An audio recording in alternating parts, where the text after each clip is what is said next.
పట్నాయక్.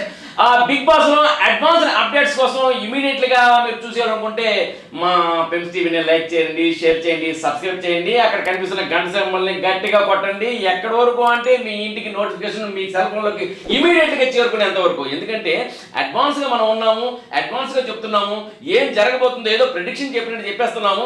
కానీ మనం ఎంత అడ్వాన్స్ గా ఉన్నామో అదంతా ఖచ్చితంగా అవుతుంది, నిజంగా జరుగుతుంది. కాబట్టి మీరు లైక్ చేయాల్సిందే, షేర్ చేయాల్సిందే, సబ్స్క్రైబ్ చేయాల్సిందే. ప్లీజ్ చేసి కాస్త ఎంకరేజ్ చేశారు అనుకోండి, మరింత అడ్వాన్స్గా ఉండడం కోసం మేము ఎంతో ప్రయత్నం చేస్తాము.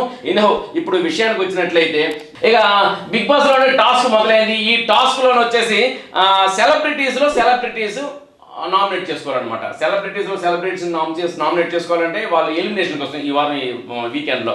అయితే ఎవరెవరు అంటే ఇక్కడ మొత్తం సెలబ్రిటీస్ 9 మంది కూడాను వాళ్ళు నామినేట్ చేసుకోవడంలో రీతు, తనూజ ఆడడం జరిగింది. అయితే ఇంకో విషయం ముఖ్యంగా చెప్పాలి, ఈ టాస్క్లో వచ్చేసి పరిగెట్టెళ్ళి ఒక హోల్ నుండి పరిగెట్టెళ్ళాలి అన్నట్టు ఒక టాస్క్ మాట ఇది.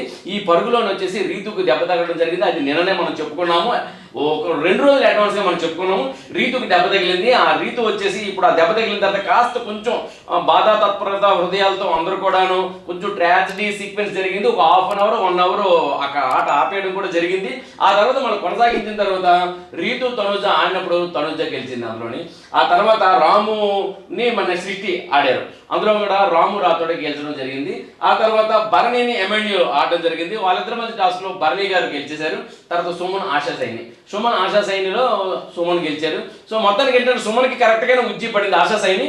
ఈ సుమన్కి ఆశా సైనికి కూడా సుమన్ ఉజ్జి బాగుంది, ఎందుకంటే మిగతా వాళ్ళు ఎవరు పడింది కానీ బట్ ఇక్కడ సుమన్ ఆశా సైని మీద గెలవడం అనేది ఈజీ, మిగతా వాళ్ళ మీద గెలవడం కానీ మొత్తానికి సుమన్ ఇక్కడ గెలిచాడని చెప్పుకోవాల్సి వస్తుంది. ఆ తర్వాత ఇంకొకటి ఏంటంటే ఇక్కడ ఈ నామినేషన్ ప్రక్రియలో ఒకరికొకరు నామినేట్ చేసుకోవడంలో అందరూ నామినేట్ చేయబడ్డారు, ఒక్క బర్నీ గారు తప్ప.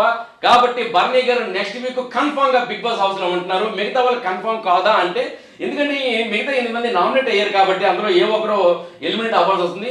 ఎలిమినేషన్ కి వాళ్ళు ఎప్పుడైతే దగ్గరలో ఉన్నారో ఈ 8 మంది ఎవరో ఒకరు ఎలిమినేషన్ అయిపోతారు. కాబట్టి ఎవరు ఎలిమినేట్ అవుతారు అనేది మన చేతుల్లో ఉంది, మన ప్రేక్షకులు వేసిన ఓట్లో ఉంది.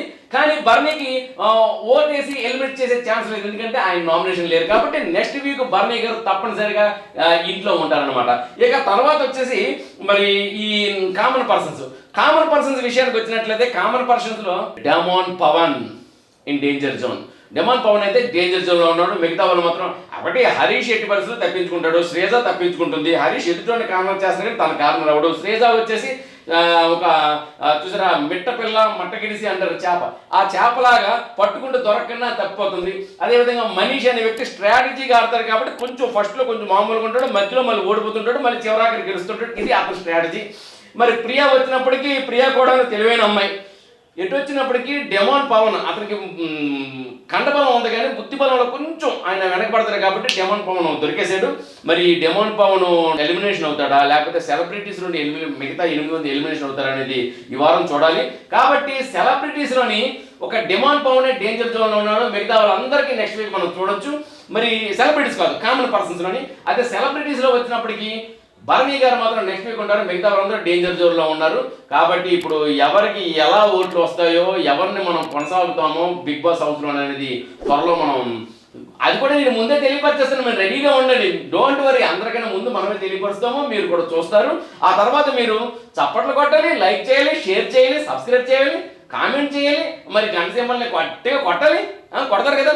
ఏదో ఆ తర్వాత ఇంకొక విషయం ఏంటంటే ఇక కీచులాటలకు వచ్చినప్పుడు ఎప్పుడు కామన్ ఉంటాయి కదా. నిన్న గుండంకుల్ అనే విషయంపై మన ఇమాన్యుయల్కి హరీష్కి మధ్య వాదోపాదాలు జరిగాయి, అవన్నీ మనం చూసినవి. ఆ తర్వాత నిన్న ఎండింగ్లో ఇంకొకటి చూసామండి.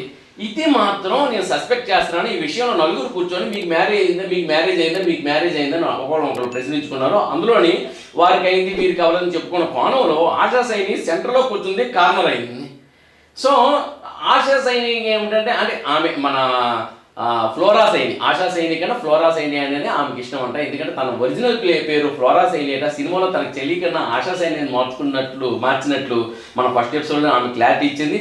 నన్ను ప్లీజ్ ఫ్లోరా సైని అని పిల్లండి అని చెప్పడం జరిగింది. కాబట్టి ఆమె ఫ్లోరా సైని. కాకపోతే మన కుర్రకారు హృదయాలుగా ఆశా సైనిగా మనకు గుర్తు. మన సైని గారు వచ్చేసి ఈ మ్యారేజ్ అయిందా అంటే సంజన గారు ఏమన్నారంటే తనది ఫ్రీ బర్డ్ కాన్సెప్ట్ అన్నారు. అంటే సంజనాకి ఆశా సైనిక్ అదే మన ఫ్లోరా సైనిక్ కోసం ఎంత మరి తెలుసో నాకు తెలియదు, కానీ ఇమీడియట్గా మిగతా వారు ఆమె పెళ్లి కాలేదని చెప్తుంటే ఆమె ఫ్రీ బర్డ్ కాన్సెప్ట్ అంటే ఆమె ఇమీడియట్గా లాయల్టీ నాకు ముఖ్యం, పార్ట్నర్ లాయల్టీ అని చెప్పేసి అన్నారు. లాయల్టీ ముఖ్యం అంటే ఈ అప్పుడు కూడా ఆమె ఆగకుండా ఆమె ఏమన్నారంటే free bird not being a loyal, free bird is being kind of అనేదో చెప్తున్నారు. ఆ తర్వాత అది మరి కట్ చేశారో కొనసాగిందో లేదు, కానీ మొత్తానికి మనకు వినిపించలేదు. ఆ తర్వాత ఆమె ఫేస్లోని ఎక్స్ప్రెషన్స్ మారిపోయాయి, ఇమీడియట్లీ మీరు గమనించండి. అయితే ఈ ఎక్స్ప్రెషన్స్ మారాయి కాబట్టి డెఫినెట్గా అది కొనసాగి ఉంటుంటుంది. ఎక్కడో దగ్గర ఆమె దాన్ని పాయింట్ అవుట్ చేసి ఉంటుంది, ఎందుకంటే ఆ మైండ్లోకి వెళ్ళిపోయిందండి. ఒక్కసారి మీరు చూడండి, అక్కడ మాట్లాడుతున్నప్పుడు ఒక పెదవుల్లో ఒక రకమైన చిరునవ్వు ఉంది, ఆ చివరి మాట వచ్చినప్పటికీ ఆమె పెదవుల్లోని కళ్ళల్లోని ఎక్స్ప్రెషన్స్ మారాయి. Face is the index of the mind అని చెప్పేసి అంటున్నట్లు ఆమె యొక్క ఎక్స్ప్రెషన్స్ మారాయి. నాకు తెలిసి అది డెఫినెట్గా క్యారీ ఫార్వర్డ్ అవుతుంది. క్యారీ ఫార్వర్డ్ అయితే మాత్రం ఈరోజు ఎపిసోడ్లో కొంచెం ఫీడ్ మన అలాంటి కాంట్రవర్సీ కావాల్సి అనుకున్న బిగ్ బాస్ ఆడియన్స్కి మంచి ఫీస్ట్. మరి అలాంటి కాన్సెప్ట్ ఈరోజు మనం చూడబోతున్నామని నేను ఖచ్చితంగా చెప్పగలను. మరి చూద్దాము, మరి ఈ కీర్తిలాట ఎక్కడి వరకు వెళ్తుంది. మరి హరీష్ అది మరి నన్న ఎమాన్యుయల్ది క్యారీ ఫార్వర్డ్ చేస్తున్నాడా లేదా ఇంకా ఈ ఆటలో వచ్చినప్పటికీ ఈ ఎలిమినేషన్లో ఎవరిని ఎలా చెప్పారు, ఎందుకు ఎలిమినేట్ చేస్తున్నారు అనే విషయాలు కూడా మనం పూర్తిగా మనం చూసుకుంటున్నాం. మరిన్ని అప్డేట్స్తో మళ్ళీ త్వరలో మీ ముందు ఉంటాను. అప్డేట్స్ అంటే ఏదో మామూలు అప్డేట్స్ కాదు, అడ్వాన్స్డ్ అప్డేట్స్తో మీ ముందు ఉంటాను. దానికోసం మీరు షేర్ చేయండి, లైక్ చేయండి, సబ్స్క్రైబ్ చేయండి. మళ్ళీ అడుగుతున్నాను, గంట సింబల్ని గట్టిగా కొట్టండి. ఉంటాను. నేను మీ ఎస్ఎస్ పట్నాయక్. నమస్తే.